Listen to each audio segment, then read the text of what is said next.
Hello बच्चों, आज हम चैप्टर नंबर 2 का लेक्चर नंबर 5 पढ़ रहे हैं, जिसके अंदर हम आज सस्पेंशन के बारे में पढ़ेंगे। आज से पहले हमने बहुत सारी स्लाइड्स कर ली हैं, लगभग 24-25 स्लाइड्स हो चुकी है। वो क्या पढ़ा है तो जाके वीडियो देख लेना, सब कुछ पता चल जाएगा आपको। एक बढ़िया से लेक्चर की शुरुआत करते हैं जल्दी से। अगर मैं पिछला पढ़ाता हूँ तो टाइम थोड़ा सा ज्यादा लगता है, इसलिए डायरेक्ट हम टॉपिक से आते हैं। टॉपिक पे स्टार्ट करते हैं सस्पेंशन के बारे में। तो पहले सस्पेंशन का एक एग्जांपल देखते हैं। एज्यूम करो कि मैंने यहाँ तक है ना, ये बिल्कुल एक बर्तन था जिसके अंदर मैंने पानी भर रखा है, प्योर वाटर। अब मैंने थोड़ी सी मिट्टी, मतलब थोड़ी सी, इतनी सी नहीं, मैंने थोड़ी सी मिट्टी इसके अंदर अच्छे से मिक्स कर दी। अब वो जो मिट्टी के पार्टिकल्स हैं वो ऐसे ऐसे मेरे को दिखाई दे रहे हैं, क्योंकि जब मिट्टी के पार्टिकल्स इतने छोटे नहीं होते कि हमें आंखों से ना दिखाई दें।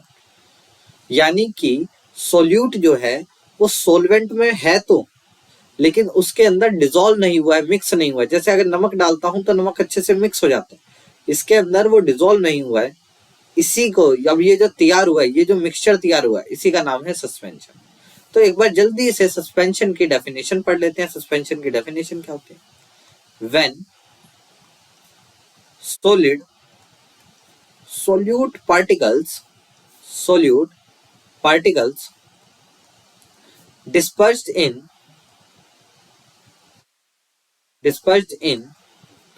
solvent, जब सॉलिड सोल्यूट के पार्टिकल फैल जाते हैं किसके अंदर?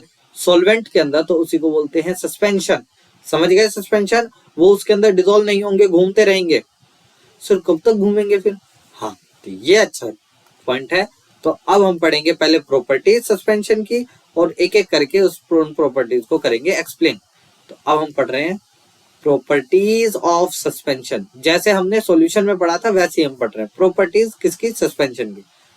पहली प्रॉपर्टी, सोल्यूट पार्टिकल्स। अब सारी प्रॉपर्टी देखो, आपको तो पता ही है, अब पुराने बच्चे हो तो आपको तो पता ही है कि हम पहले सारी प्रॉपर्टीज लिखते हैं, उसके बाद उनको एक्सप्लेन करते हैं। बहुत अच्छे। तो solute particles are visible by naked eyes. दूसरी property, particles scatter light. Particles जो है लाइट को स्कैटर करेंगे।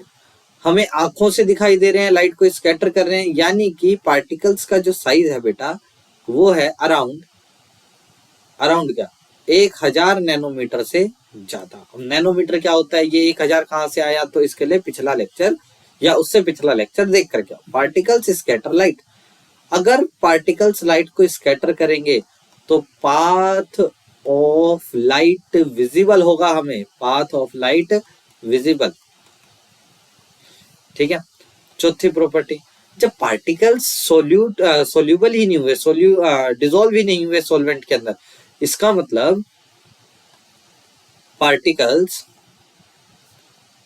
Can be filtered out. एक एक प्रॉपर्टी को एक्सप्लेन करेंगे। अभी बस आप सुनते जाओ, इसे कोशिश करो साथ के साथ याद करने की। समझ तो हम लेंगे अभी थोड़ी देर में। पांचवी प्रॉपर्टी क्या होगी? लाइट को स्कैटर करते हैं, फिल्टर हो सकता है, लाइट का पाथ विजिबल होगा। Particles will settle down when left undisturbed.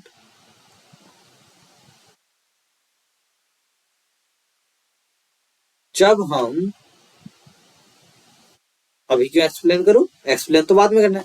हाँ, समझ में आया भाई सारी प्रॉपर्टी? अच्छा, एक आध प्रॉपर्टी और रह गई बेटा, छठी प्रॉपर्टी। अगर पार्टिकल्स भाई मैंने अच्छे से मिक्स कर दिए, क्या ऐसा हो सकता है कि सारे पार्टिकल्स इक्वली हर जगह डिस्ट्रीब्यूट होंगे? नहीं सर, ऐसा तो नहीं हो सकता कि सारे पार्टिकल हर जगह डिस्ट्रीब्यूट हो। इसका मतलब जो मेरा मिक्सचर बनेगा वो कैसा बनेगा? हेट्रोजीनियस मिक्सचर बनेगा, हेट्रोजीनियस मिक्सचर। तो 6 प्रॉपर्टीज हो गई हमारी। 6 की 6 प्रॉपर्टीज एक बार सामने है। solute particles are visible by naked eyes. Particles scatter light. Path of light visible. Particles can be filtered out. Particles will settle down when left undisturbed. इन सारी बातों को एक एक करके एक्सप्लेन करते हैं बिना टाइम लगाए. चले तो सबसे पहले पार्टिकल्स हमें नेकेड आई से दिखते हैं. अगर पार्टिकल्स हमें नेकेड आई से दिखते हैं तो भाई कुछ कुछ याद दिलाता हूं मैं आपको. ये तो हमने पिछले लेक्चर में पढ़ा था, आपको याद होगा.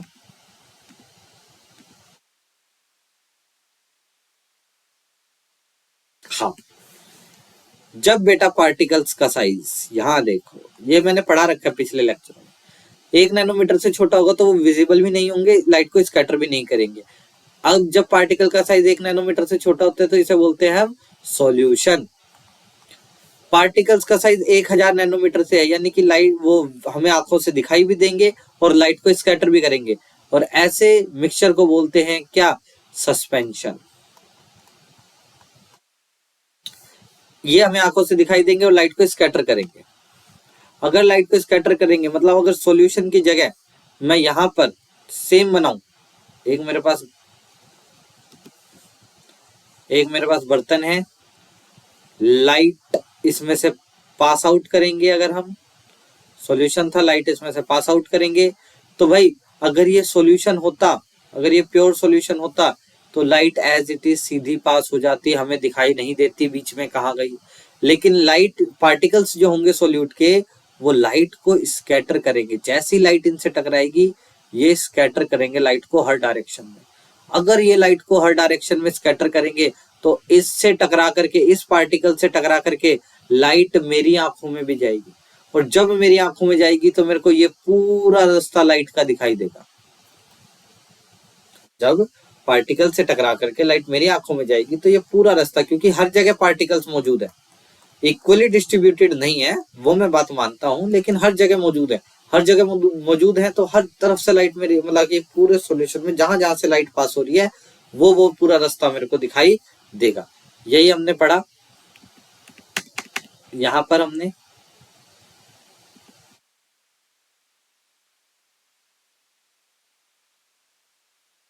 हाँ, तो solute particles visible bye naked eyes, समझ गए. पार्टिकल्स लाइट को स्कैटर करते हैं क्योंकि उनका साइज 1 नैनोमीटर से बड़ा होता है, और हमें आंखों से दिखाई देते हैं क्योंकि उनका साइज 1000 नैनोमीटर से बड़ा होता है. लाइट का पाथ भी विजिबल होता है. Particles can be filtered out. अब बड़े बड़े पार्टिकल्स हैं, अगर बड़े बड़े पार्टिकल्स हैं बेटा तो वो लाइट को क्या नाम है, अगर मैं उसे फिल्टर पेपर के ऊपर रखूंगा और पानी को छानूंगा तो मिट्टी फिल्टर पेपर के, फिल्टर पेपर मतलब होता है कि कागज जैसा होता है, उसके अंदर से अगर लिक्विड को डालते हैं तो लिक्विड नीचे आ जाता है, और जो मोटे मोटे पार्टिकल होते हैं, बड़े बड़े पार्टिकल्स होते हैं, वो फिल्टर पेपर के ऊपर रह जाते हैं. Particles will settle down when left undisturbed. ये बात समझो आप. मैंने एक एग्जांपल दिया था, टंकी में हम मिट्टी डालते हैं, या जो हम पानी हमारे घरों में आता है वो उसके अंदर मिट्टी होती है, तो वो थोड़े टाइम के बाद नीचे बैठ जाती है. मैंने होमवर्क भी दिया आप लोगों को. जब मिट्टी नीचे बैठी क्यों सर? वो थोड़ी देर तक तो मिट्टी घूमती रही उस सॉल्यूशन के अंदर. ये पार्टिकल्स थे बड़े बड़े, जो मिट्टी के पार्टिकल्स हैं वो थोड़ी देर तो यहीं पे सॉल्यूशन में घूमते रहे. उसके बाद क्योंकि ये सोल्यूबल तो हुए नहीं, पानी के मॉलिक्यूल्स के बीच में तो गए नहीं, ये वैसे ही घूम रहे हैं. जब ये वैसे ही घूम रहे हैं तो थोड़ी देर के बाद धीरे धीरे एक एक करके पार्टिकल्स नीचे बैठता चला जाएगा. अगर पार्टिकल्स नीचे बैठते चले गए तो क्या होगा? कुछ नहीं होगा भाई. सॉल्यूशन के अंदर से फिर जब, अब मान लो सारे पार्टिकल्स नीचे बैठ गए, अगर ये सारे पार्टिकल्स बेटा नीचे बैठ गए तो अब सॉल्यूशन के अंदर, या सॉरी सॉल्यूशन बोल रहा हूं मैं बार बार, मिक्सचर कहूंगा, मिक्सचर के अंदर क्या होगा? कोई पार्टिकल बचेगा ही नहीं. और अगर कोई पार्टिकल नहीं बचेगा तो लाइट आएगी, इधर से निकल जाएगी, बीच वाला रास्ते वाला मेरे को पाथ विजिबल नहीं होगा, यहाँ से रास्ता मेरे को नहीं दिखाई देगा, क्योंकि जो भी रास्ता दिखा रहे थे मेरे को वो सारे के सारे कहाँ बैठ गए? नीचे जाके बैठ चुके हैं. लास्ट प्रॉपर्टी है हेट्रोजीनस मिक्सचर. हेट्रोजीनस का मतलब अभी अभी मैंने आपको बताया है कि जो सॉलिड के पार्टिकल्स हैं वो एक जगह तो बैठते नहीं है, वो हर जगह घूमते रहते हैं. हर जगह घूमते रहते हैं तो कहीं पे कंसंट्रेशन ज्यादा, कहीं पे कंसंट्रेशन कम. थोड़ी देर तक अगर आपने उसे लेफ्ट अनडिस्टर्ब, मतलब उसे छेड़ा नहीं, तो थोड़ी देर के बाद वो घूम घाम करके नीचे बैठ जाएंगे हर जगह, यानी कि कंसंट्रेशन बराबर नहीं होती और हर जगह कंसंट्रेशन बराबर नहीं होती, तो ऐसे मिक्सचर का नाम होता है हेट्रोजीनस मिक्सचर। तो बच्चों, छोटे से लेक्चर के अंदर आज हमने सस्पेंशन के बारे में पढ़ा। अगले लेक्चर के अंदर हम कोलोइडल सॉल्यूशन के बारे में पढ़ेंगे। तब तक के लिए जय हिंद।